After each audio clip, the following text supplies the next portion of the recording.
Welcome, ladies and gentlemen, to this very exciting session, GovTech, putting people first with simple, efficient, and transparent government. And as you saw a little taste of in the video earlier, it really is about leveraging digital technologies in the public sector to help reduce extreme poverty, as well as boost shared prosperity. So we'll be discussing the role of the World Bank and other organizations in really making that a reality and helping people make that transformation. Now, we're going to be starting with a special fireside chat, so I'd like to introduce our guest, Ms. Jayla Pazabajolu, Vice President for Equitable Growth, Finance and Institutions.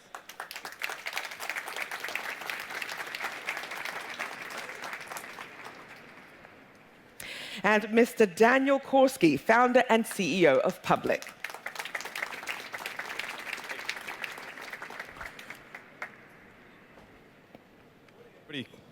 Can you hear us? Good morning. Fantastic.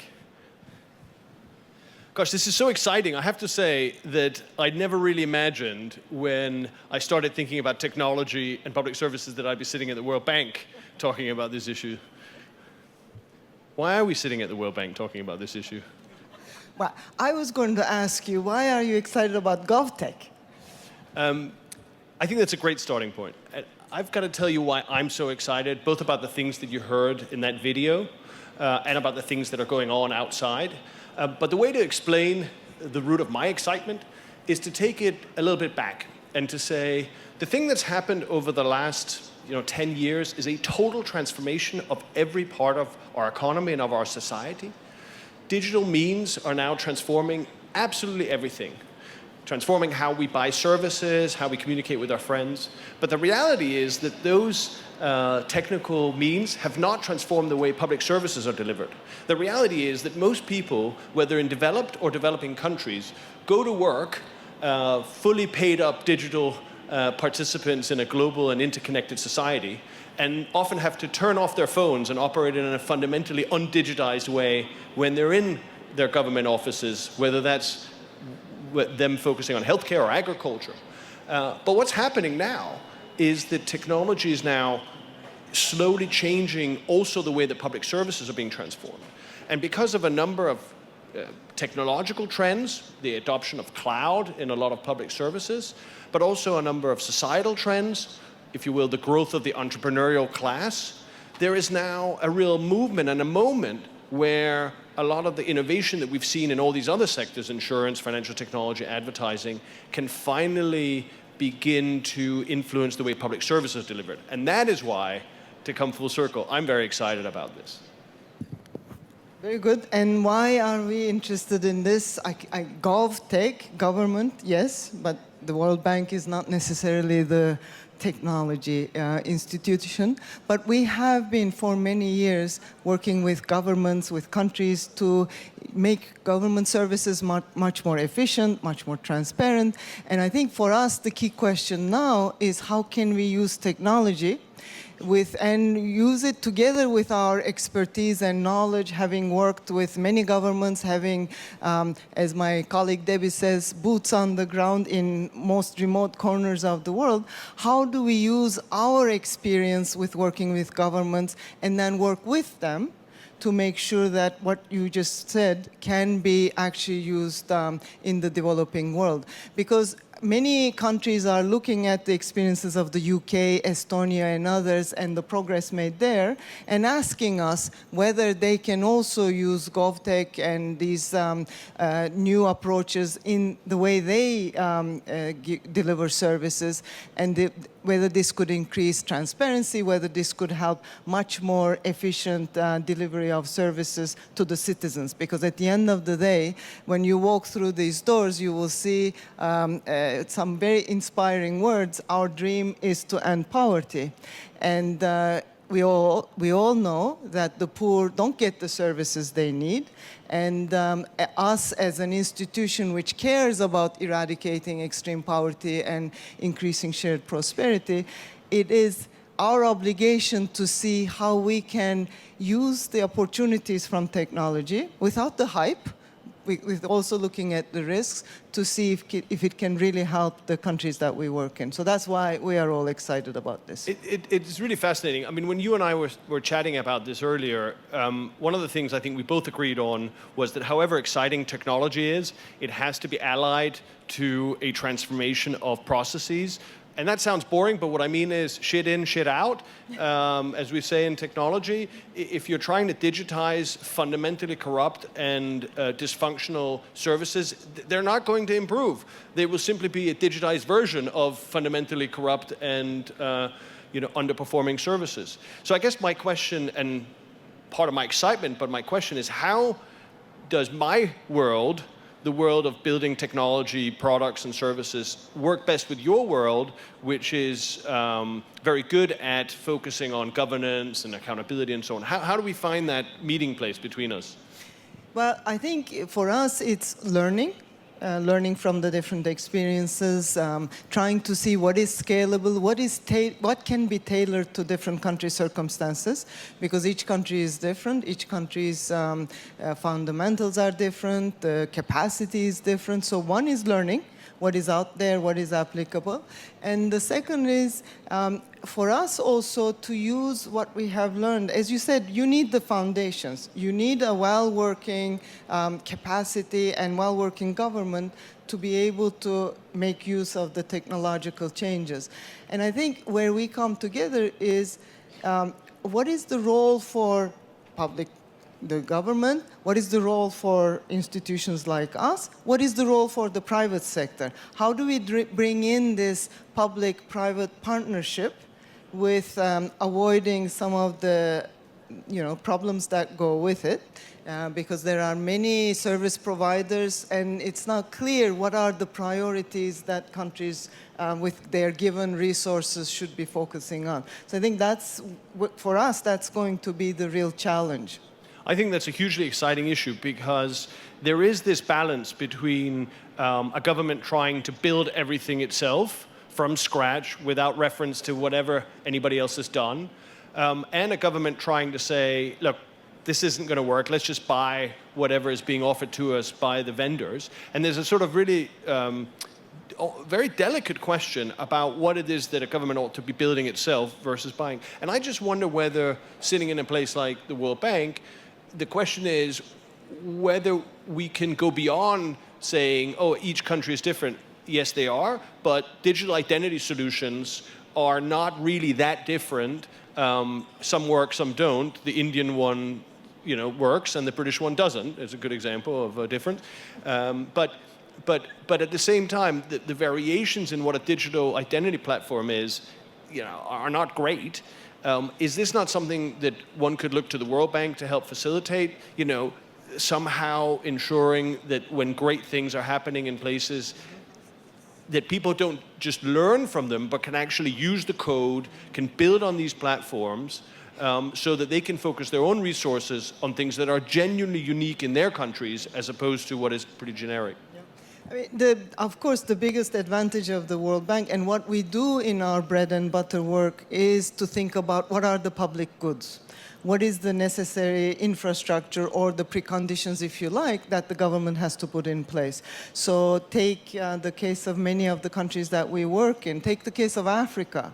Only 20% having access to internet. So if you need the infrastructure in order to be able to make use of some of these developments. And I think digital ID, connectivity, all these issues, which we discussed yesterday in the Digital Economy for Africa initiative, are going to be critical. The third element which is going to be critical is the capacity of the citizens to be able to use those services and not be subject to abuse. And I would like to come to this, to a discussion also on the risks of technology, because data now is the new oil. It brings a lot of opportunities, but also many risks. And we talk about cloud, we talk about data location, data residency, the global community. We just had the G20 discussions, not much consensus yet. So there are many issues in terms of what should be the foundational framework to make sure that we benefit from the opportunities and avoid the risks? You know, I'm totally up for a conversation about risk, but as I was saying to you, and this is why Jayla is laughing, as we were walking down, Jayla was communicating to me some concerns by other participants here in some of the meetings about the risks of digitizing public services in the developing world. And I was tempted to say, if you think that cathedral builders around the world started the journey to build cathedrals by saying, oh, that bell tower is very heavy, it could fall down, it could hurt people. So of course we have to worry about the risks, but at the same time, we're setting off on a journey to build some, digital cathedrals. But let's come to that risk. And I think there are sort of two elements that I think are worth touching on, and you've mentioned both. I think the first is capacity. What we've realized is this is complex. This is difficult. Governments that want to transform their public services and digitize them and do so in a complex interplay with private providers, they have to have capacity to understand what digital transformation is and what good looks like and what bad looks like, what good commercial arrangements look like and bad commercial arrangements. And I say that not because our business is primarily in Europe, and as if the Europeans have figured this out. Absolutely, they haven't. We have been on a long journey in the UK to build capacity inside the British government to ensure that we are in a place to know what can be bought and sold in an incredibly complex market. And so to me, the first risk to address is how are we ensuring that there is actual capacity either inside the governments that are responsible for these service transformations or in a pooled way so that this can take place while minimizing the risk. Tell me a little bit about, you are trying to bring in entrepreneurs who can really provide these services. And in many of the countries we work in, there are vested interests, there are those that are very powerful. And if you look at procurement, for example, most of the contracts go to large providers. How do we think about engaging those entrepreneurs which may have good local solutions? What is the best way to do it? I think it's a really great question. What's so exciting about this GovTech phenomenon is that we're seeing an increasing amount of innovation coming not from the large established technology companies or the legacy providers, but from new innovators, often very local. And we see additionally a lot of people leaving public services, doctors, police officers, border guards, tax collectors. They leave public services after having found existing processes frustrating, and they set out to build a product or a service in a company that can, sell back into the government in a new and an improved way. So the first thing I think to say is we're seeing a really exciting kind of move, which arguably is a little bit different than in a lot of other areas. But that said, unless procurement systems allow those innovators who may not have the financial track record of a large incumbent, who may not be able to pay an army of lobbyists to take the deputy minister in charge of an area for lunch, then it's going to get very hard. But thankfully, there are solutions out there. The Indian digital marketplace is a really astonishingly progressive framework for how innovators can sell in to public services. The UK's own digital marketplace is another example. So there are a number of great examples where you can create a much more transparent and digitized way in which innovators can play on a level playing field, so to speak, with large incumbents. The second thing I'd say is it's about show and tell. As long as this becomes a very technocratic, serious conversation, dare I say it, one that is mostly held in meetings like this, with most people wearing suits in buildings like the World Bank, then the reality is most people outside aren't going to care much. This has to be about delivering services in a visible way so that people see a difference in their lives. And once you do that in a new way with some new innovators at lower cost than what's been done before, I think people are going to start becoming really excited about what can be done.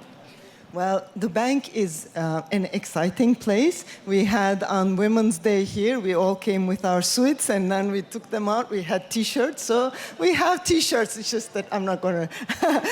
But more seriously, what is the role of GovTech in dealing with corruption? in bringing more transparency. And corruption has many layers, right? There's petty corruption, which I think better service delivery and some of the advances in GovTech could really help us. And there is, of course, the grand corruption, which hopefully, with international community and so on, we can address. And then there's state capture, which is very difficult to address. What can we expect from GovTech to support our fight as the World Bank Group? This is one of our key priorities. Before I try to answer, I think we should add a fourth one, which is the desire by many governments to back a national champion, which may not be capturing the procurement process, but has for many years been the only available option. And so it is very difficult for governments to imagine not to operate with this big incumbent, even though they're not necessarily providing the best services or the best opportunities for employment. No, it's a really challenging question. I mean, technology has the ability in future to track delivery in a way that we've never really done before. And that is track delivery of physical goods, track delivery of services, and track outcome against those services. And that allows us to have a totally different conversation about what went in and what came out than I think. And I think the second thing, coming back to the procurement system, the more that we move away from a lunch-based, my friend, your friend, together we'll make a deal kind of arrangement towards a much more digitized, open, transparent system where data is shown to everybody who wants access to it about all contracts of all sizes, the more we do so, the more it'll become easier to pinpoint and find, the areas where things aren't working or, frankly, where corruption is undermining delivery. And this is where you were asking before about the bank, and we have a very large cadre of excellent procurement specialists. The director is sitting right here, and really this is one of our strengths, to work with governments, to work with experts, to improve procurement standards. And we have excellent examples of e-procurement in different countries.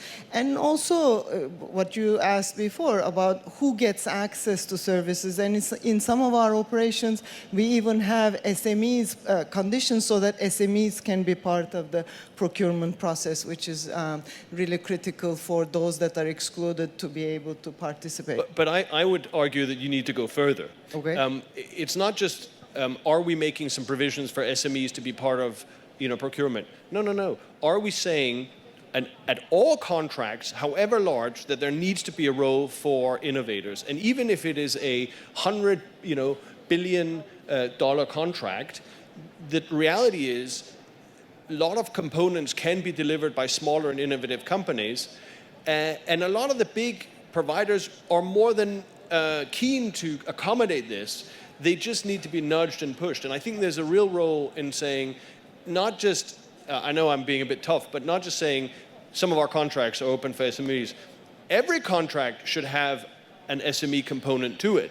We're not asking SMEs to deliver aircraft carriers, but even on an aircraft carrier, there's a small little handle that somebody needs to produce. And in the digital world, there is a similar set of analogies. Well, some countries actually have introduced requirements for a much more diverse effort in terms of bringing in SMEs and bringing in sometimes women entrepreneurs and others. So we're making progress. I want to touch on something that you talked about, which is this question, whether or not you believe that we live in an age of the techlash against some of the large tech companies or not. It is the case that how we relate to particularly the largest, mainly Silicon Valley-based companies, but also those based in China and elsewhere, has fundamentally changed over the last couple of years. And there's this really, I think, difficult question, which is how do we digitize public services, which in part relies on some of the infrastructure only the largest companies can provide, without becoming over-reliant on some of those solutions? I think this is what we get as a key question from many of the governments.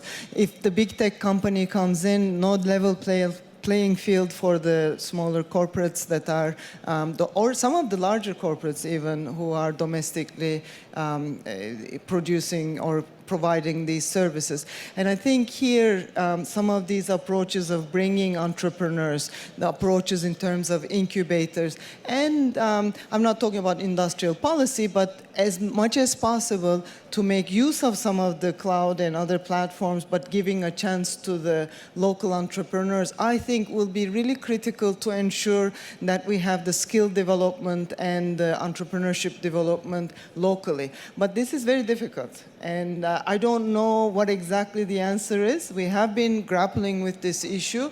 How do you form the balance between allowing the opportunities that come with some of these large firms which have huge amount of resources and the development capacity necessary to provide those infrastructure, but at the same time make sure that we have the local development as well. And we don't have an answer now. We're working on it, but if you have some ideas, happy to hear. To my mind, I think every government needs to have a theory of digital transformation. And what I mean by that is, you wouldn't build and resource an army without a pretty well-developed theory of national defense. You would have a clear idea of how you intend to defend in depth and how you need to project force. This theory might be written in a national security document or not, but there's a pretty coherent body of ideas. And similarly, what I worry about is that governments are engaging with some of these questions without not having what is our theory of digital government in our society that is conversant with our values and the things we want to achieve.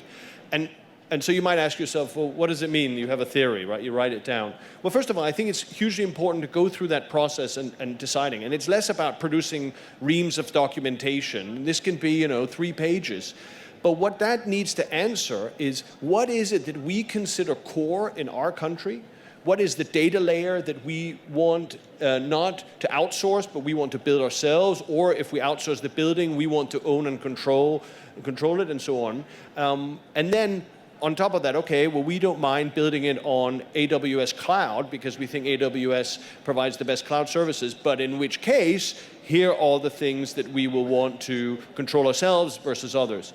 So to me, it's this question of what is your theory of digital government that then allows you to say, here's what we want to control and here's how. Here's what we're open to outsource and this is how. And I think if you add to that, the sort of capacity question, building up capacity, whether nationally or in a World Bank funded, school of government and technology, then I think we are going to get closer to an answer. So we didn't rehearse this, but you made this point, which brings me to GovTech, which is the launching of this very important initiative, and it's exactly what we are trying to do. Help countries to form a strategy, prioritize what needs to be done, given their limited resources, and then work with the private sector, including, of course, our sister institution, or our private arm, IFC, to make this a reality. So really looking forward to this very important initiative for us and for all of you to contribute in whatever way you can to make this a reality. We're now being told we have to wrap it up, but I'm going to break protocol a little bit here because with an audience of such learned and august people here, I think we should give people a chance to ask any questions that they might have before we move on. So before we wrap up this section, does anybody have a question to both of us about GovTech? Yes, sir, there's an individual there. This must be the private sector. No, and the microphone works. Yeah, I work for World Bank and Procurement Unit. You were talking about the data protection. Sometimes this data protection is data overprotection by the countries for not using the cloud-based system and rather creating their own data centers, creating data islands, even not outside the country, but within the countries. Like tax department has their own data centers, then finance has their own data centers. So even they are not even within the country using the cloud-based approach and deploying redundant hardware like the servers and the data centers instead of using the cloud-based system. So how can we address this issue of data overprotection by the governments and utilize the cloud-based model? I think it's a hugely important issue. Let me try to address this by saying, I think part of it is an educational journey. there's a feeling that, oh my God, if I somehow allow this data to escape from the bowels of my ministry, then it'll either mean that I will lose control or it'll become less safe. And I think there's a sort of journey we need to take people on, which is to say, that's not true. It can be safer than if you store it in the basement or in your own, own operated cloud, non-on-premise setup. So to me, it's an educational process. The second thing, there's a security dimension. There are certain things that you will not want to have on, internationally owned, as it were, servers, and that's totally acceptable. But to me, there's a lot of education that can help, at least with sort of 80% of this problem, helping to move people on and giving them a handrail from where they are now to where they could go. And there are some good examples from countries, right? The India stack is a good example. So really communicating those examples and how countries can build intra-agency coordination and have the foundational data, I think we have an important role to play in disseminating good practices. So one more question, and then we'll... Yes, madam. Come join the microphone right here.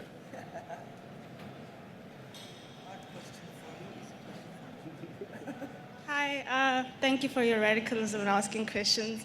I wrote a paper on e-governance in South Africa, so this is very, very, very dear to my heart. And I was wondering what type of mechanisms were you thinking about when you look at e-governance and implementation in countries in developing nations? Because most of them do not have access to internet, and most of them are young people, and they want to radicalize their societies. So what are initiatives that you were thinking about, especially in your company and as the World Bank, and what can you think about to what mechanisms can you think about implementing in such countries? Because I think that's where the potential is. Thank you. Great, thanks. Do you want to start? Sure, great question. And yesterday there was the Digital Economy for Africa Moonshot discussion. And the bank has committed $25 billion with the Moonshot objective is by 2030, every government, every household, every firm is digitally enabled. And the core of it is, of course, the foundation, the infrastructure that is needed. The other pillars are digital payment, digital systems, the ecosystems platforms, digital skills, digital entrepreneurship, and making sure that the capacity, the skills, the literacy, digital literacy is there. So with these 5 pillars, in the context of Africa, we have a very concrete initiative which was discussed yesterday, and we would like to, with GovTech, take that angle in terms of government services, like you asked, both in Africa, but also globally. So this is what we would like to see. I think that draws to the end this segment. Jayla, thank you so much for the conversation that we had, and I wish you all a great day. A big thank you here for our panelists, Ms. Jayla Pazabajolo and Mr. Daniel Korski. Thank you so much. So coming to the second part of our event today, we're going to be having a quick group photo with our panel, and then we will introduce them and play a quick video. We'll be right back.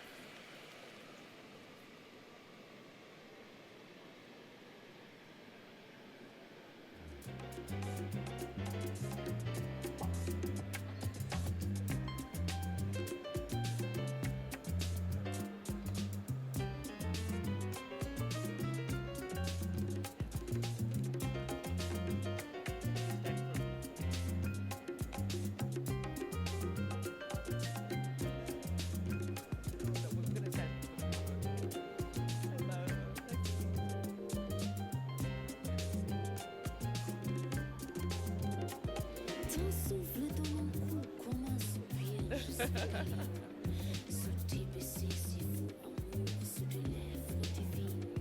Je me sens animal, ton ce désir me rend folie.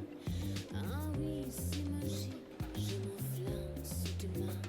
Sous tes doigts, je me ploie, me déploie. Ah oui, Ferrari. Oh, erotique, cette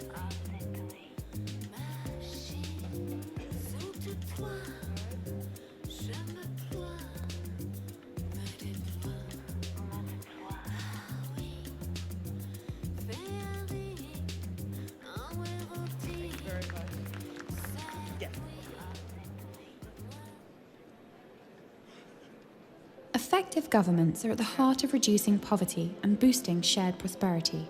And effectiveness in delivering essential services to improve people's lives is what the new GovTech Global Partnership is all about. GovTech puts people first and brings governments into the 21st century by strengthening institutions and capacities that improve government's performance while fighting corruption. GovTech is a whole-of-government approach to digitalization that promotes simple, accessible, and efficient government. It aims to promote the use of technology to transform the public sector and improve service delivery to citizens and businesses. In India, for example, the digital stack has transformed millions of people's lives. The platform grants people universal access to digital identity, public services, and electronic banking. Other countries are taking note. The demand for GovTech is rising, and the World Bank Group is meeting this demand through the GovTech Global Partnership. Research also shows that e-government can contribute to greater government effectiveness and lower perceptions of corruption. Mobile or web-based services also reduce red tape and opportunities for graft. GovTech can increase government's efficiency by reducing time and costs of transaction, while increasing transparency and accountability. Every online transaction creates valuable data. Making this data publicly accessible can increase transparency. When government solicits citizen feedback, these interactions can build public trust in government. Paired with enabling legislation and regulation, GovTech solutions can support stronger coordination across government. The GovTech Global Partnership supports leading and aspiring countries on their transformation journeys, bringing together governments, development partners, and technology companies. The GovTech Global Partnership will help countries transform how they deliver services to citizens and businesses. Together, let's bring governments into the 21st century by putting people first.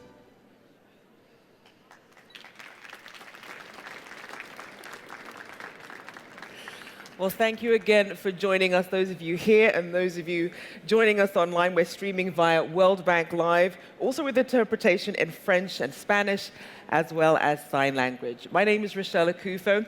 I'm the Global Business Anchor at CGTN America, and I'm very honored to start introducing our very esteemed panel here. So we're starting with Peter Selfridge, SAP Senior Vice President and Global Head of Digital Development. Next, we have Ms. Yasodhara Cordova, Senior Fellow Researcher, Data and Misinformation at Harvard Kennedy School. Thank you. And Mr. Matthew Rycroft, Permanent Secretary at the Department for International Development from the UK. And we also have Minister Mai Tien Dung, Minister Chairman of the Government Office of Vietnam.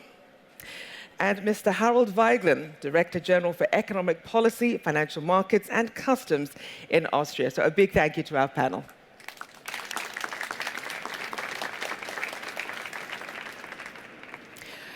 So clearly a packed house, a lot of people interested in this subject. So Mr. Weiglen, I'm actually going to start with you. A lot of people look at Austria as a really good model when it comes to that blend of government and technology. And we saw that Austria has named 2019 its year of digitalization. So what motivated you to do that? Well, to be honest, I am personally not really comfortable with the title Year of Digitalization because it somehow reminds me of the times when I was traveling to the Soviet Union in the 1980s, and you had these mottos on, tower blocks saying this is the year of plus 5% of bread production or something like that. So, but I accept that people need some sort of motivation, and if it's the year of digitalization, then I'm fine with it. We've actually started going digital in certain areas of the government a long time ago. We started digitizing every government document close to 20 years ago now. People have been able to do electronic tax returns for more than 20 years now. And the push that's coming now, it has to do with simplifying things for the people out there that we like to call our clients as government, especially in the finance ministry. We think of them as our clients, and we try to have a client-centered approach. That means make it as simple as possible for them to interact with us, have a one-stop shop, take care that, for instance, when they do electronic errands, I mean things that they used to do in the real world, that they only need each document once. They don't need to provide them several times for different purposes. And we're also trying to make this a mobile thing, not just providing services online, but also through an app that everybody can have on their smartphone, where actually also the ID is stored, the electronic ID, so you don't need passports, driver's licenses, or anything to apply for, I don't know, family benefits, setting up businesses. You can do it through the app without providing any physical documents because they're all stored in the app. This is basically what we're trying to do now, and I could go on, you know, lauding what we're doing, but I think it's a bit boring. This is basically the brief that my IT people wrote. If you want to, I can also go into some of the mistakes, but I can also do that later. We'll certainly come to the challenges in just a bit. Minister Dung, I wanted to bring you in here. We know that Vietnam has also begun its digital transformation journey. So as you embark on it, what are some of the key questions you have as you look at some of the lessons you've learned around the world? And also, what keeps you up at night about it? Những cái gì mà quý Bộ trưởng có thể khuyên về điều này? Tôi cũng rất cảm ơn các quý vị khán giả. Có thể nói là xây dựng chính phủ điện tử tiến tới nền kinh tế số của Việt Nam là một cái yêu cầu cấp thiết, bởi vì chúng tôi đang tiếp cận với cuộc cách mạng công nghiệp lần thứ tư cũng như là đổi mới sáng tạo. Okay. I want to thank the audience and also to implement the e-government is very important to us because we in the middle of trying to implement the Industrial Revolution number 4. Ở đó thì Thủ tướng Chính phủ quyết định thành lập Ủy ban Quốc gia Chính phủ điện tử, trực tiếp Thủ tướng làm chủ tịch Ủy ban. Tôi với vai trò là Bộ trưởng chủ nhiệm Chính phủ, là Ủy viên thường trực, là Tổng thư ký. And therefore, the government has established a committee nationally where the Prime Minister is the head of it, and I am also a part of that as well. Đúng như bà nói thì vậy, thì vấn đề rào cản lớn nhất để phát triển chính phủ điện tử là cái gì và làm thế nào để vượt qua cái rào cản đó, thì tôi cho rằng là cái rào cản đó nó có 4 cái rào cản lớn. Thứ nhất là chúng tôi cho rằng vấn đề về thể chế. Trong khi mà phát triển chính phủ điện tử của Việt Nam ấy, thì chúng tôi đang thiếu một cái nền tảng thể chế rất quan trọng. For you to ask about the barriers, the first thing is about the institution, and the second is the lack of mechanism. Đó là chưa có quy định cụ thể vấn đề kết nối chia sẻ, rồi chưa có quy định vấn đề về xác định định danh điện tử, rồi chưa có quy định cụ thể vấn đề bảo vệ bí mật thông tin cá nhân. Okay, because there is no regulations about how to share the information. There is no regulation about how to protect the information. Cái rào cản thứ hai có thể nói là vấn đề về hạ tầng công nghệ. Thì chúng tôi có cái khung kiến trúc chính phủ điện tử nhưng mà nó chưa phù hợp với thông lệ quốc tế và quy chuẩn quốc tế. Và thứ hai nữa là chúng tôi chưa có cái nền tảng dữ liệu tích hợp. Ngay cả vấn đề chưa có hoàn hảo, vấn đề về cơ sở dữ liệu quốc gia dân cư, rồi đất đai, rồi cái nền tảng vấn đề cổng dịch vụ công là chúng tôi chưa có. Okay.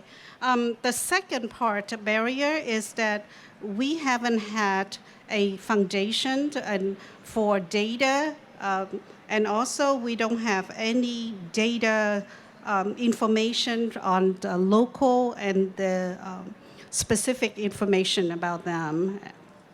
Rào cản thứ ba có thể nói là vấn đề nguồn lực, thì chính phủ cũng chưa quan tâm và chưa đủ nguồn lực để cung cấp cho phát triển chính phủ điện tử. Thứ hai nữa là những cái chính sách liên quan đến huy động nguồn lực của kinh tế tư nhân, rồi huy động nguồn lực của các doanh nghiệp khác, rồi ngay cả vấn đề những cái cơ chế thuê dịch vụ công thì nó chưa được hấp dẫn và chưa có sự tạo đồng thuận cho các doanh nghiệp. Okay. The third thing is about human resources. We haven't had the ability or the policy to have somehow to encourage the private enterprises. Và thứ tư có thể nói là chúng tôi về mặt nguồn nhân lực thì có thể nói là chưa phát huy vai trò của người đứng đầu chính phủ cũng như là người đứng đầu các bộ ngành địa phương và các cơ quan đơn vị, đặc biệt là liên quan đến đội ngũ quản trị thì chúng tôi còn hạn chế. Okay, and the fourth one is about human resources. We still have limitations in providing the different resource or personnel resources from different area. Vậy thì giải quyết vấn đề này thì bây giờ làm thế nào để mà vượt qua cái rào quản đó để mà phát triển chính phủ điện tử? Chúng tôi cho rằng cần phải vượt qua 5 cái nội dung. And also to provide solutions for all this barrier, we believe there are 5. Thứ nhất, chúng tôi cho rằng là phát triển chính phủ điện tử hướng tới nền kinh tế số, xã hội số là chúng tôi phải mục tiêu là phục vụ người dân và chính phủ hướng tới người dân. Do đó tất cả các dịch vụ công này là chúng ta phải mang hướng tới là người dân và doanh nghiệp. Okay. The first thing is to achieve this digitalization of the government. We want to have the prompt purpose of service to the public and also to the enterprise. Thứ hai là phải có một sự tham gia quyết liệt và gương mẫu của người đứng đầu chính phủ và gương mẫu của người đứng đầu các bộ ngành địa phương của ngay cả cơ quan đơn vị đều là những người phải tiên phong đi trước. And also the second is the participation from the head of the government and to different chief or government entities within the area and the local.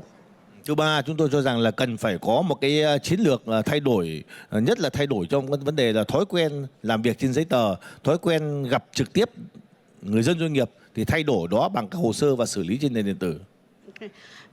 The third part is a strategy to change our way of doing, the condition or the familiar to do just with paperwork.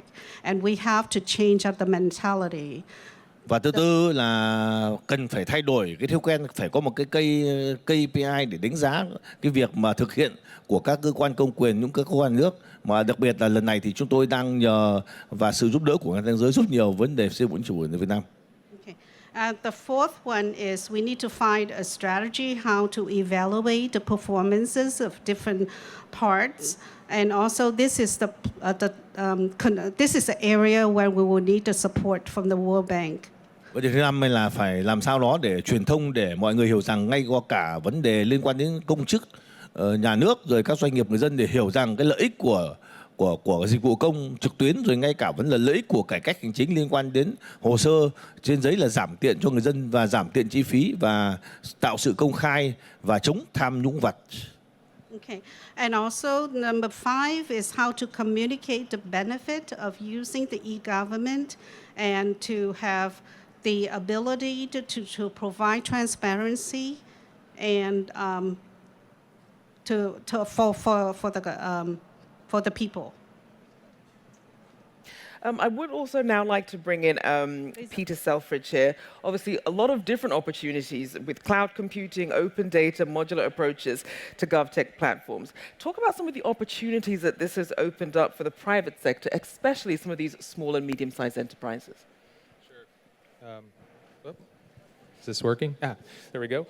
First of all, thank you for having me on the panel. I normally don't serve on panels where everyone is smarter than me, so I broke my cardinal rule here. It's an honor to be here with all my colleagues here. My answer can be fairly short because Daniel covered a lot of the key components of particularly cloud and open data in that if properly implemented, they can literally provide governments with a leap forward, and I don't mean that in the Chinese economic sense, but a great leap forward in that you can bypass a lot of the infrastructure concerns that a government might have by adopting cloud. And if you do it right, you can offer and combine that with open data and accessibility. You can literally provide amazing services to small businesses, to individuals, to micro businesses very quickly. You can scale that, you can make it modular, you can allow local societies to build upon a platform so that it comports with whatever the local needs are. So from our point of view, from SAP's point of view, there's such great opportunity, particularly with the cloud, but also in countries adopting open data programs. Data.gov, there are, here in the US, there are equivalent programs in the UK and elsewhere, provide small businesses with a treasure trove of data that they can use to build their businesses. And again, if you combine them together, you can really have a big punch. You know, there's always a downside to this, or there's always a side. It's easy to be sort of overly optimistic about such things. So I will really quickly address the difficulties of such a thing, and that obviously is the infrastructure. A lot of societies today, a lot of governments simply don't have the internet capabilities to deliver robust cloud services, and you know that's not an easy thing to get around. But I think as cloud develops and as some of the hyperscalers out there deliver cheaper and cheaper services, I think ultimately we can circumvent those issues. And then you know, I guess just one final point, just to sort of acknowledge the scale of where we could go with this. Only 25% of institutions, public and private around the globe, have adopted cloud. So that just shows the tremendous amount of growth that still exists out there and the opportunities. So, and I won't go into procurement and some of the other things that I think small businesses can benefit from you know, both open data and the cloud, because that was covered earlier. But those comments by Daniel are really profound in that area as well. And it really does seem to be a holistic approach, because it seems like when things are done in a bubble at the government level or at some of these multilateral organizations, we don't actually get the on-the-ground needs of people. And Yasador, I want to turn to you. In terms of the potential for civic tech to really promote citizen engagement and public trust in government, how important is that? I think is not just important, but is the key. GovTech is not going to work if you don't bring people to technology. Because the internet is all about connection. Technology nowadays is all about connection. And we've been seeing all these institutions being covered by the wave of the internet. And this wave is about relationship. If we don't connect the institutions, if we don't bring the joy of technology into the institutions by bringing the feedback of the citizens into civic tech, we're not doing our job. So far, we've worked with open data, transparency. We have transparency portals. We have a lot of infrastructure. And I think GovTech is finally ready to receive citizens as a platform. The government is a platform. Institutions are platforms to the connection with people. So if you think of a car is just a car. But when you connect that car into a platform, then you have a platform to share rights. When you connect people via social media, you have a new platform to share news and opinions. What happens when you connect people through GovTech? We have a government that's made by the people, through the feedback of people. So we're starting to change our vocabulary. We're starting to talk about not just broadening the access of people. We want to broaden the participation of people. We want to build services with their feedback. We want to build services with their participation. So it's very important that we take into consideration the feedback. And we have to understand the government as a platform, which is pretty much exciting for the geeks like me. And we have to expand this excitement to other people, even the boring things. We have to bring them to the table. It's not boring. Technology is very exciting. And I think we have a bunch of work to connect all these people. So just as a follow-up, for people who are wondering if they do have an idea to help government run more smoothly, but they feel like their voice isn't going to be heard, that it's not going to be as loudly received as some of these perhaps big corporations or other people with more influence, how do we connect those dots? Yeah, that's a very, very good point. we have a wave of pseudoscience and misinformation happening that's we kind of brought back some conspiracy theories to the public debate because somehow we avoided for some time the participation into the science itself. Now what I am seeing, and in my research, I see scientists sharing their research in social media, and this is becoming very important. So this wave of misinformation is going to end as soon as we bring science into the network, as soon as we connect the scientific institutions to the people, as soon as someone can tweet to a scientist to ask how she could get the algorithm to make a picture of the black hole in place. And she shares the screen with people on Twitter. This is super important. If there's a black hole, there's no flat Earth. This is super important. So I think this is the way. Civic tech is the next frontier to make GovTech a thing. And Matthew, I want to bring you into the conversation. Something that we heard in the fireside chat and something that we keep hearing is this idea of people either feeling left out or left behind as they're seeing this digital revolution continue. And many developing countries are looking to the government digital service to share the UK's digital transformation story. So putting your development practitioner hat on, how can we best support countries to reap the benefits but also manage the risks of this development? Well, thank you very much for having me on this panel, and thank you for that question, which is a really great one. It builds on the fireside chat that we were listening to earlier. And I think the first thing to say is that when we're thinking about international development, we must recognize that the whole of our world is digital. The digital bit of international development mustn't be an add-on. It's got to be everything that we do. And the government digital service in the UK has had a few years going at this now. And I want to try to crystallize just under 3 headings what we have learnt from that, both from the successes as well as from the failures, so that we can help other countries with this digital revolution in partnership. The first is about standards, the second is about accountability, and the third is building on Yasadara's point just now about citizens. So on standards, we need to make sure that in everything that we do digitally, we are championing progressive and fair standards.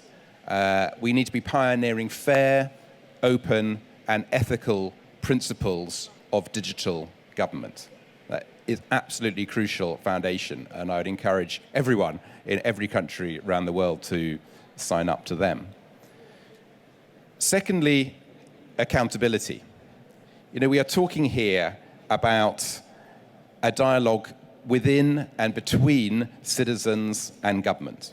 So there has got to be a really vibrant environment for accountability. We're talking about promoting independent, balanced, open, diverse media and information, and thinking not just about the information and services, but also about the uptake and about the quality of that information and of those services. And then the third thing is about citizens, and obviously it's really about putting citizens at the heart of everything that we do in this area.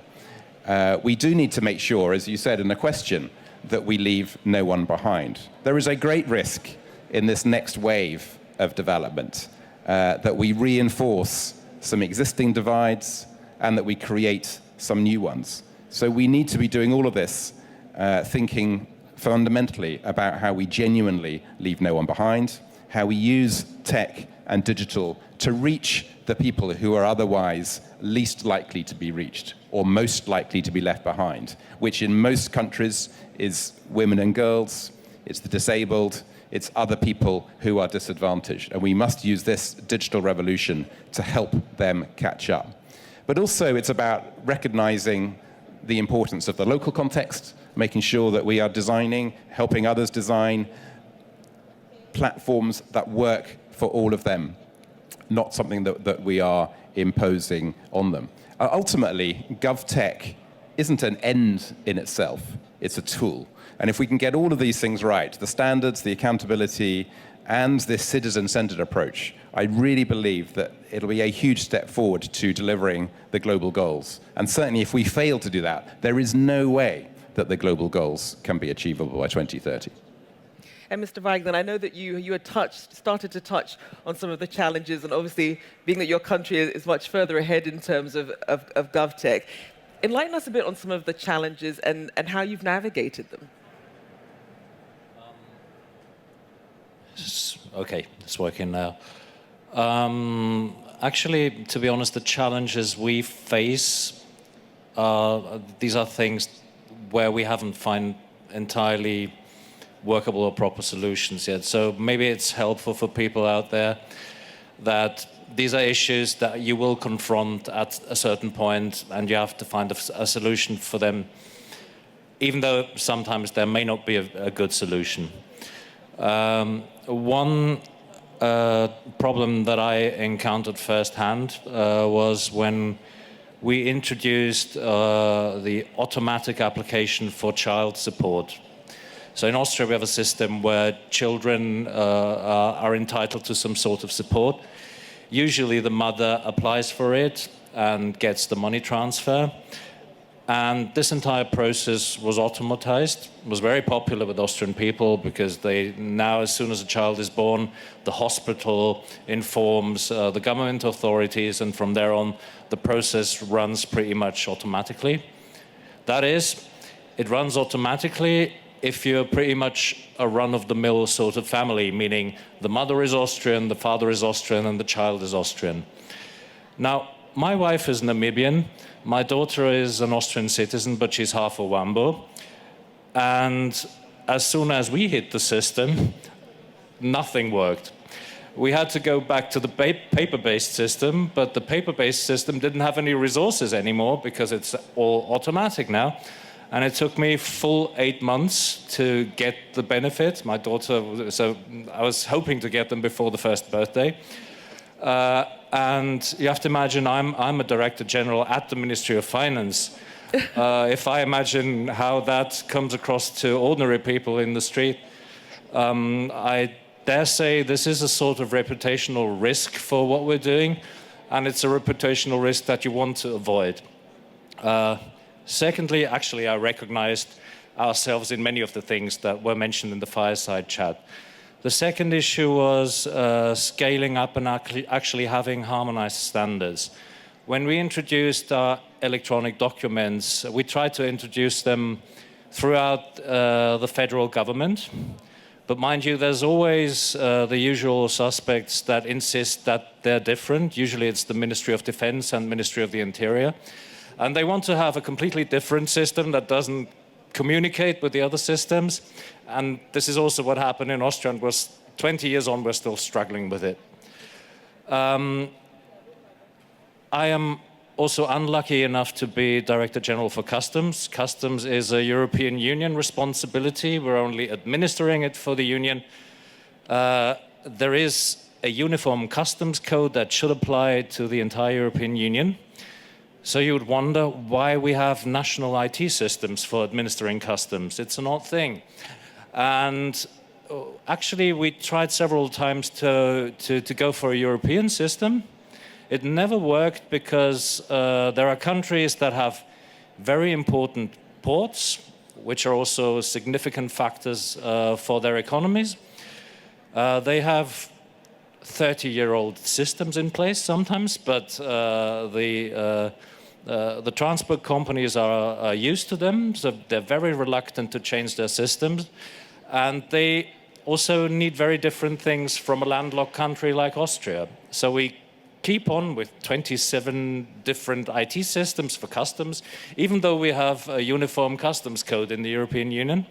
I don't know if we manage to tackle that while I'm still alive. I hope so, but I'm not entirely sure.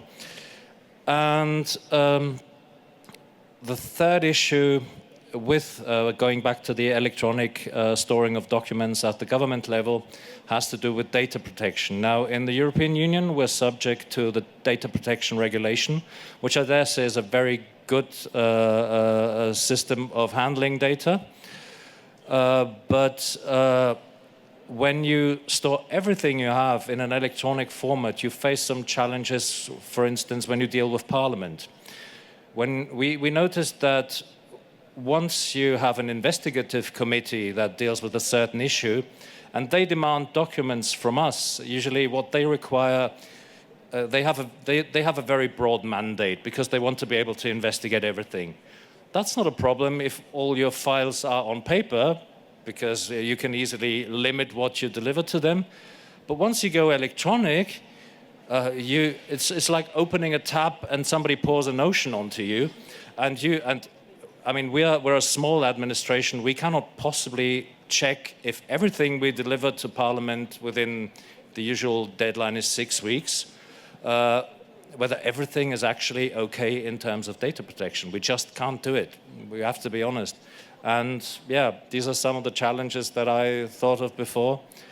I think at some point or other, everybody will have to deal with them, no matter whether you're a European country or not. You may think that if you're not in Europe, you don't have to deal with the data protection regulation, but you will have to deal with data protection one way or the other because it's a huge reputational risk. Make no mistake, not just for the government sector, also for the private sector. I'm responsible for our financial sector, and over the course of last year, I've been on seven panels on fintech. So actually, I'm happy to have a GovTech for a change. And banks, even if they're not European banks, they are very careful about how they handle data, because one mistake there can break your entire company and finish it for good. So it's an issue that you have to be very aware of. Now, I know obviously we could go a lot longer on this, but just to let you all know, we will have some time for Q&A. I'm going to pose one final question to the panel, so you can be thinking about your questions. And if you're following online, or if you'd like to raise any questions online, the hashtag is GovTech. If you hear any ideas that you'd like to share, please feel free to use that hashtag GovTech. Okay, so a final question that I'd like each of you to answer briefly. At the current pace of technological change, what is one thing that we can do as partners to ensure that governments don't fall behind? Mr. Weigland, I know you have to leave soon. I'll have you start first. Well, I can make this very brief because I basically touched upon it before. I think the one issue that you need to think about first before you install any sort of digital system is how you handle data and data protection and privacy. I tend to think that's the most important thing, not just for reputational issues, if you're a government, also to make sure that everybody's civil rights are protected. Hugely important. Minister Dung, same question for you. Chúng tôi thấy rằng trong cái thời điểm tiếp cận với công nghiệp lần thứ tư thì đang diễn ra rất sôi động mạnh mẽ hiện nay, thì theo cái hướng là không để chính phủ nào tụt lại phía sau. Thì kinh nghiệm Việt Nam ấy thì không gì bằng là các nước phải cùng với nhau đồng hành để mà phát triển chính phủ quản trị số. We are in the process of implementing the Industrial Revolution number 4, and the part that in order to let the government not to fall behind is to coordinate between all the different countries how we're going to try to implement this technology. Thứ nhất thì các quốc gia phát triển và những cái tổ chức định chế tài chính lớn như Ngân hàng Thế giới thì tiếp tục đóng vai trò dẫn dắt và chia sẻ kinh nghiệm của các nước phát triển, cũng như là phổ biến kinh nghiệm cho các quốc gia kém phát triển hơn. And the second is about the developed country to divide a method of a way, and also for the World Bank to guide and advise for the country that are undeveloped. Vấn đề thứ hai là như kinh nghiệm Việt Nam thì là chính phủ cùng với tạo các cơ chế chính sách để huy động nguồn lực tư nhân. Tất cả những cái nội dung xây dựng chính phủ điện tử Việt Nam là theo cơ chế là doanh nghiệp đầu tư, cả doanh nghiệp tư nhân đầu tư, sau đó thì nhà nước chúng tôi thuê lại cái dịch vụ của tư nhân đó. And in Vietnam, we are we are trying to encourage the participations of the private industry, and so we want to promote for them to develop, and then the government will secure or from that solution from the private industry. Với sự giúp đỡ của Ngân hàng Thế giới và một số quốc gia thì hiện nay chúng tôi mới chỉ đạt được những cái kết quả ban đầu thôi. Tuy nhiên thì Việt Nam chúng tôi khẳng định rằng chúng tôi luôn luôn sẵn sàng cùng chia sẻ với các bạn, cùng các quốc gia nếu như các bạn có cái nhu cầu. With the help, we have achieved a preliminary result. However, we are always ready to share the experiences with you all. And Mr. Rycroft.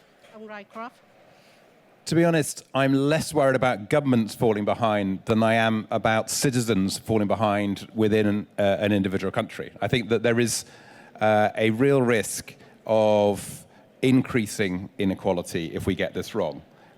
On the other hand, if we do get it right, then we could massively improve the social contract between government and citizens.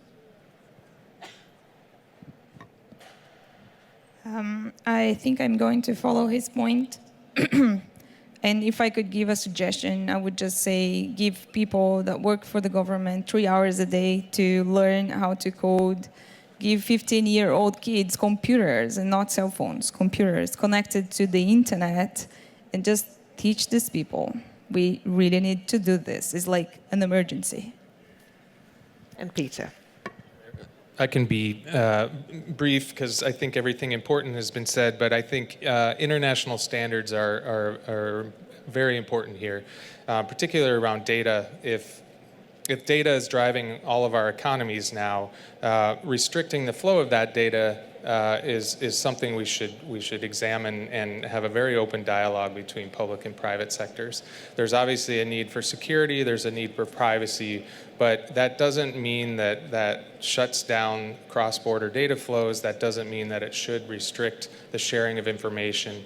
Obviously, the cloud model, and I'm not saying this as a representative of a company that depends on this. I firmly believe this personally, that the cloud model, which we talked about earlier, only works if you can have sort of that international data trade open and accessible. But that obviously has to come with the right guardrails, the right protections. And I think despite what you read in the media that privacy is dead and maybe it's too late for that, it's not. There are security protocols, there are technological solutions to those problems. And I think we should look at those at the same time that we're building these systems within our countries. All right, thank you all very, very much. So for the audience, if you have any questions, we have a microphone in the center here. So please feel free to line up and we'll have your questions answered.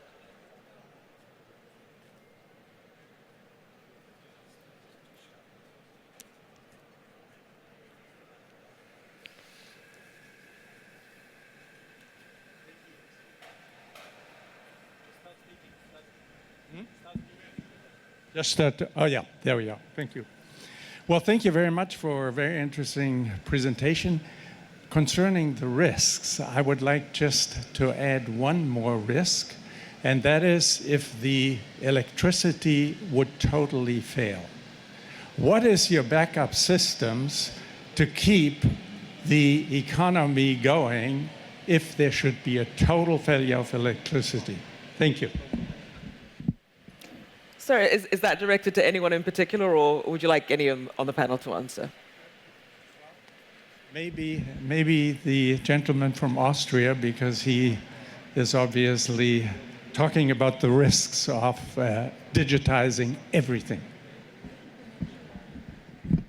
Well, it's an interesting question because obviously we have backup systems for that case, the diesel generators and all that. I'm struggling with an answer because we really haven't had a power blackout for the last 25 years in Austria.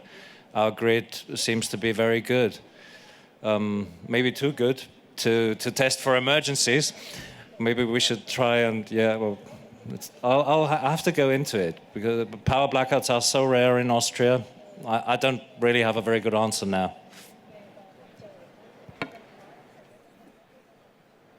Thank you very much. Our question is basically coming up from the fireside chat. There is sort of like a lobby work from companies for the government to put all the data on cloud. But as citizens and the citizens' individual data need privacy, and citizens doesn't even want their government to manipulate their data and put everything on the cloud. And the issue here is like when we are talking about the question of putting things on the cloud, where the cloud is managed by companies, and when you have individual data and government data being the assets of each country, how can we make sure that the government and the policy and regulators can provide sort of like an enabling policy and legal facilities and framework to make sure that individual citizens data are protected at the same time we are not falling behind just to be like savvy with the current digital challenges. And we have challenges in India with the ID system, and then we are thinking about whether we should put our land registries on blockchain or not. So we just want to get your recommendations to make sure the policymakers are doing the right thing. Bye-bye. It might be helpful to hear from our government colleagues on some of that. I will say just from a technological standpoint, I think the cloud is perceived in a lot of ways as being insecure, and that's just false. An on-premise system, sitting in the back of a ministry can just as easily be hacked as a cloud system. If, in fact, depending on the protocols and the firewalls and other security measures you have in place, one could be the on-premise system could easily be more vulnerable. So, I think there's a misperception there. That's not to say that any system is foolproof. A paper system isn't foolproof. An office can be broken into and files can be stolen. But I think the cloud system itself, again, if the right regulations and technologies and the setup of the systems were done properly, is as secure as any system on Earth. But you raise very important issues. I don't mean to dissuade those. But I should leave the other part of that question maybe to my government colleagues here. I just want to put a plug in at this point for a very exciting World Bank-led program called the Digital Moonshot for Africa, which is looking across the continent of sub-Saharan Africa and, amongst other things, trying to help countries get their heads around exactly that sort of question and making sure that, for instance, the regulatory environment is the right one. So I don't think there's a single answer to your question, but I think it's exactly the right question to be asking, and I'm very glad that the World Bank, in partnership with lots of us, are seeking to find solutions. So, as far as Austria is concerned, I can tell you that we're not putting any data into clouds owned by private companies. I think people wouldn't like it very much. And we're subject, as I said, to the General Data Protection Regulation, which puts very strict limits on what we can do with the data we collect. We have to collect data for a very specific purpose, only for that purpose, only the data that's really necessary.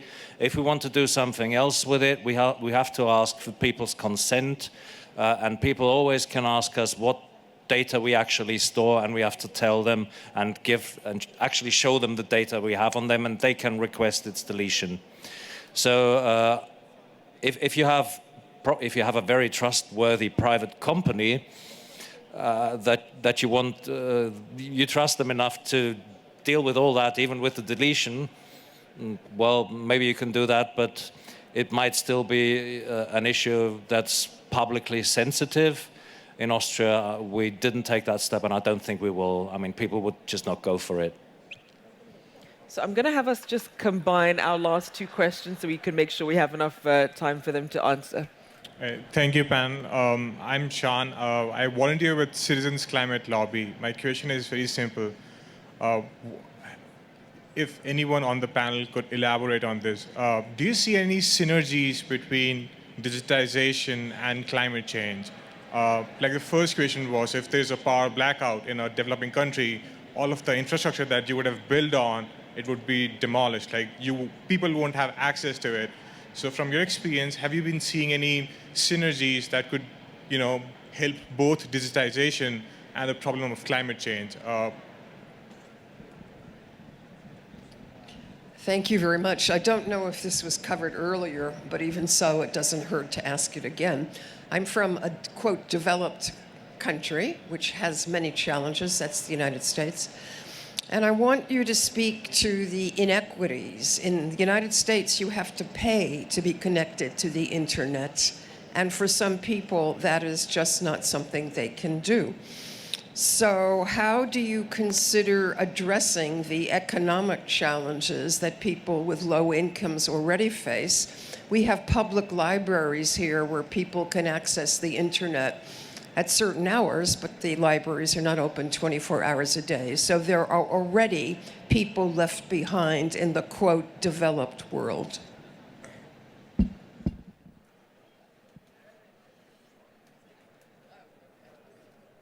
Thank you both. So our first question is about the synergy between GovTech and obviously with things like climate change, if there's a flood and the system gets wiped out. And then also speaking to this idea of inequality and access. Who would like to have a crack at it? Well, if you want to, I can... Please go ahead if you want to go first. Okay, so those are very, very thoughtful questions. Thank you. And I want to start about the inequality of access because I'm Brazilian and we are covered almost entirely by mobile phones. Like everyone has access to phones. And when they buy a prepaid smartphone, it comes with WhatsApp and Facebook pre-installed, and they have free access in terms of internet broadband. This means that people use WhatsApp and Facebook, but they don't have access to Wikipedia, they don't have access to educational resources, they have to pay to fill their taxes through the internet, but they don't have to pay to look through their WhatsApp messages. They don't have to pay to read Facebook's like the opinion of people on Facebook. And this has consequences. This might have terrible consequences for a country. And about climate change, I think everything connects. Because if you have people on WhatsApp, but they don't have access to, for example, the bills in the Congress that might hurt the management of the forests as a resource. And this is very special because developing countries, they still have forests and they are super important to fight climate change. So how can people participate in the democracy? How can they trust democracy if they don't have access to that? If they can't reach the representatives through social media? In a way that, like, the same way they reach their parents, their family, their neighborhoods. How communities that are affected by laws and the action of multiple players can have a say in the way that the resources are managed. So even for this question, civic participation is also very, very important. Well, briefly on the two issues, the synergies between digitalization and climate change, I think that has more to do with where your power actually comes from and whether you produce your energy in a sustainable way or not. Because as an area that consumes energy, digitalization is not much different from any other area in an economy that needs energy. So the question here is, is your system of energy production sustainable or not, or could it be more sustainable or not? Other than that, I can only think of the fact that digitalization, at least in the Austrian administration, cut down on paper usage. Access to government services over the internet, that's a hugely relevant point, and it was one that I tried to make with my example of the template and child support in Austria. I think there's no way around being extremely inclusive here. In Austria, we don't have the problem that access is too expensive. Our problem is more that senior citizens don't want to engage with new technologies. By law, everybody in Austria has the right to interact with the administration electronically, but they're also free to choose otherwise if they want to, and that's precisely because some senior citizens just don't want to trouble themselves with buying a PC or a mobile phone anymore. And that's fair enough. I mean, we're trying to support them in, there are actually courses for people, but we have to accept that maybe the internet and a smartphone is not for everybody. Well, thank you so much. Unfortunately, we're going to now have the closing remarks. If there are any comments you didn't get a chance to respond to, please feel free. So if we could just have the panel's closing remarks on the event and any final thoughts or calls to action that would be useful for the members of our audience here and at home to take away. Peter, I'll start with you, please. Maybe I can use my closing remarks just quickly to address the last question, because I think it's a really important one. Climate change is on most of our minds, as it should be, and I think digitization, if done properly, can help reduce emissions in that I think energy growth or energy consumption is going to increase by 28% over the next decade. I believe that that figure might even be higher. If we can't match that energy consumption by renewable needs alone. The growth just it doesn't intersect properly. So unless there are breakthroughs on that side, we have to become more efficient in the fourth industrial revolution and how our factories are run, how our cars operate, all those things. This is the upside of automation. This is the upside of cloud computing and all the other things. So I just would impart all of you to keep the positives in mind. I think privacy and all the other things that we talked about today are extremely important, and we would never ignore that as a company. We guarantee it as a company. But you know, we shouldn't just dwell on the negatives. There are a lot of positives in this discussion. Thank you. And Yasodhara? I think if I could make a call to action, I would say that partnerships and participation are the key to the next 10 years in tech. And we have to choose if we're going to have participative democracy or something else. And for that, privacy is important, climate change, this is a question, and partnerships and participation. And Matthew? My last word is, let's just think about the digital aspects of everything that we are doing in international development. The digital platforms, the digital skills, the digital connections, the digital services, and above all, the whole digital ecosystems. Thank you. And Minister Dung.